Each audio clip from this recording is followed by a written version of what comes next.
Shalom Bapak Ibu Saudara-saudara, kawan-kawan guru-guru sekolah minggu. Salam jumpa mengenang, salam sehat, salam sukacita selalu. Semangat pelayanan, berikan pelayanan yang terbaik buat generasi muda gereja, bangsa, agar mereka menjadi anak-anak yang takut akan Tuhan, cinta gereja, dan cinta sesama. Jangan lupa doakan anak-anak sekolah minggu kita, dan tetaplah setia Mars Sermon, mengenang ya. Saya tahu kita punya kesibukan profesi, tapi melayani sekolah minggu adalah keputusanmu, namun melayani Tuhan adalah kewajibanmu. Maka mengenang, rajinlah Mars Sermon, berkhotbah atau tidak berkhotbah, atau ya jadwal atau tidak berjadwal kita, wajib kita Mars Sermon ya, mengenangnya. Dan mari kita Mars Sermon untuk jam sekolah minggu, Minggu Rogate 10 Mei, 1 Samuel 1 ayat 12 sampai 19. Ketika perempuan itu terus-menerus berdoa di hadapan Tuhan, maka Eli mengamat-amati mulut perempuan itu, dan karena Hana berkata-kata dalam hatinya dan hanya bibirnya saja bergerak-gerak tetapi suaranya tidak kedengaran, maka Eli menyangka perempuan itu mabuk. Lalu kata Eli kepadanya, "Berapa lama lagi engkau berlaku sebagai orang mabuk? Lepaskanlah dirimu daripada mabukmu." Tetapi Hana menjawab, "Bukan, Tuanku. Aku seorang perempuan yang sangat bersusah hati. Anggur ataupun minuman yang memabukkan tidak kuminum, melainkan aku mencurahkan isi hatiku di hadapan Tuhan. Janganlah anggap hambamu ini seorang perempuan dursila, sebab karena besarnya cemas dan sakit hati aku berbicara demikian lama." Jawab Eli, "Pergilah dengan selamat, dan Allah Israel akan memberikan kepadamu apa yang engkau minta daripadanya." Sesudah itu berkatalah perempuan itu, "Biarlah hambamu ini mendapat belas kasihan daripadamu." Lalu keluarlah perempuan itu, ia mau makan dan mukanya tidak muram lagi. Keesokan harinya bangunlah mereka itu pagi-pagi, lalu sujud menyembah di hadapan Tuhan. Kemudian pulanglah mereka ke rumahnya di Ramah. Ketika Elkana bersetubuh dengan Hana, istrinya, Tuhan ingat kepadanya. Demikian firman Tuhan.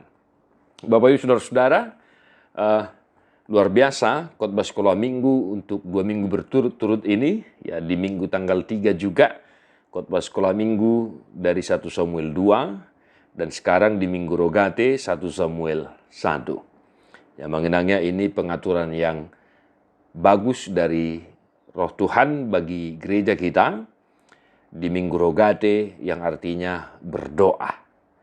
Nah, mengenang, sebagaimana telah kami singgung di video di minggu yang lalu, bahwa kita harus menguasai latar belakang kedua pasal ini, 1 Samuel 1 dan 1 Samuel 2. Karena ini saling berkaitan. Kita tidak akan bisa menjelaskan 1 Samuel 1, khotbah di hari Minggu ini, kalau kita tidak menguasai 1 Samuel 2, khotbah di minggu yang lalu. Nah, mengenang latar belakang kisah 1 Samuel 1 ayat 12 sampai 19, Hana seorang yang mandul, dan kalau kita perhatikan dari ayat pertama, Hana ini sudah mandul dan sering disakiti oleh istri kedua Elkana, yaitu Penina. Ya, mengenangnya kita perhatikan itu di ayat sebelumnya. Maka tadi di ayat 12 sampai 19, Hana menjelaskan kepada Samuel mengapa dia begitu luar biasanya berdoa di hadapan Tuhan, mulutnya atau bibirnya kayak komat kamit kan begitu, tetapi tidak mengeluarkan suara. Dan tadi Hana mengatakan kepada Eli bahwa dia mencurahkan isi hatinya sedemikian rupa kepada Tuhan.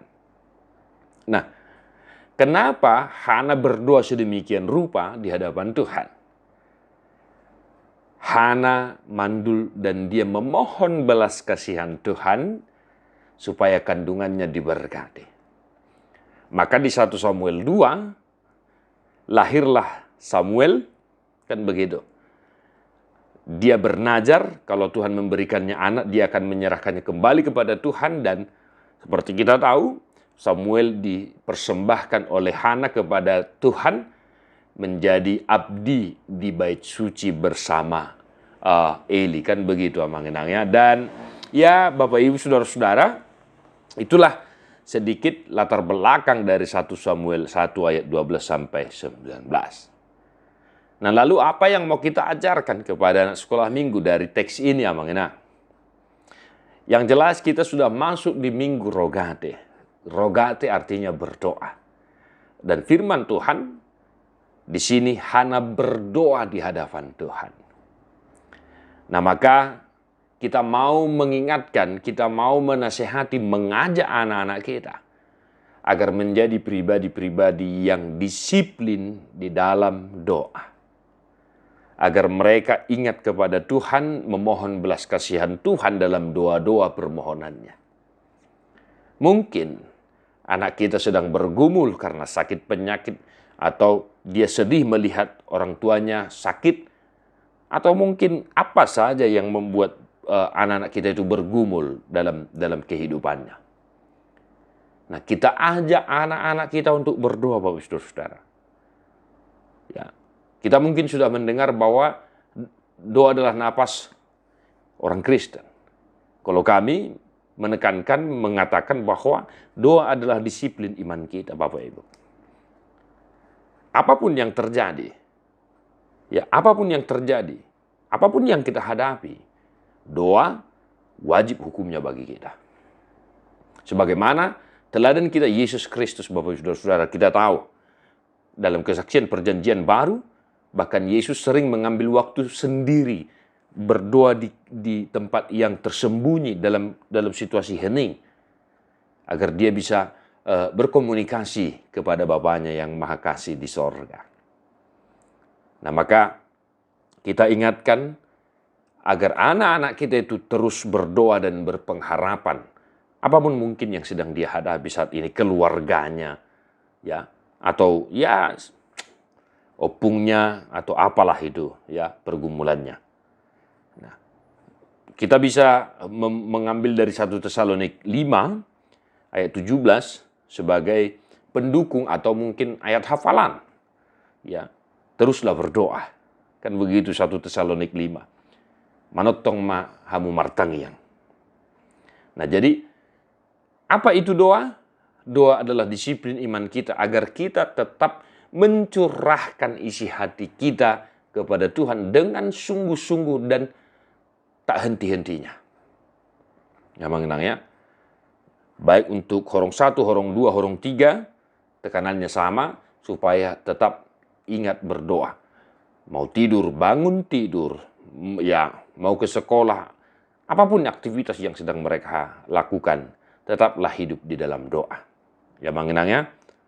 Nah, itulah yang mau saya tekankan untuk kita ajarkan, Bapak Saudara-saudara, intinya tetap berdoa. Ya, mengenangnya. Supaya anak-anak kita itu nantinya paling tidak selangkah lebih maju lah dari orang tuanya, kan begitu. Tidak takut berdoa. Dan saya harapkan juga guru-guru sekolah minggu tidak ada mental seperti itu. Kalau disuruh berdoa takut atau bagaimana, kan begitu. Ya, saya harap guru-guru sekolah minggu juga adalah pendoa. Disiplin hidup dalam doa. Maka saya sering katakan, doakan anak sekolah minggu. Mengenang, demikian yang boleh kami jelaskan. Silahkan dikembangkan sesuai dengan situasi daerah pelayanan kita masing-masing, di kampung, di desa, di kota, dimanapun. Tetaplah bercermin kepada firman Tuhan, persiapkan segala sesuatu. Sebentar lagi kita akan memasuki minggu-minggu perayaan iman kita, tentunya nanti di minggu turunnya Roh Kudus. Salam Suda Deisis, God bless you non-stop.